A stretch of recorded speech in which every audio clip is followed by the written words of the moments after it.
ఖమ్మం జిల్లా కల్లూరు ఆర్డీఓ రాజేందర్ అధికార పార్టీ నేతలను మించిపోయారు. పెనుబల్లి మండలం రామచంద్రాపురం గ్రామంలో ఏర్పాటు చేసిన ప్రజాపాలన గ్రామ సభలో రాజకీయ ప్రసంగం చేశారు.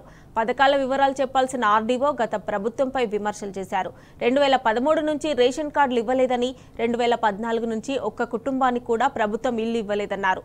ఆర్డీఓ మాటలు విని అక్కడున్న ప్రజలు విస్మయానికి గురయ్యారు. కాంగ్రెస్ పార్టీ నేతలను ప్రసన్నం చేసుకోవడానికి ఆర్డీఓ గత ప్రభుత్వంపై విమర్శలు చేయడాన్ని ప్రజలు తప్పుపడుతున్నారు. ఎక్కడ లేనిటువంటి రైతు కూలీ కుటుంబాలకు, ఈ భూమి లేని నిరుపేద కుటుంబాలకు సంవత్సరానికి 12,000 చొప్పున ఈ యొక్క పథకం మొట్టమొదటిసారిగా తెలంగాణలో లాంచ్ చేయబడింది. దాన్ని ఈ రోజు మన గౌరవ ఎమ్మెల్యే గారు ప్రారంభిస్తారు.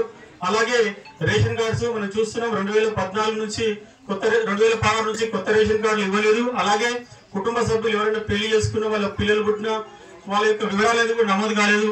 ఇప్పుడు ఈ ప్రభుత్వం వచ్చిన తర్వాత అటువంటి వివరాలని మనం నమోదు చేయడం జరిగింది.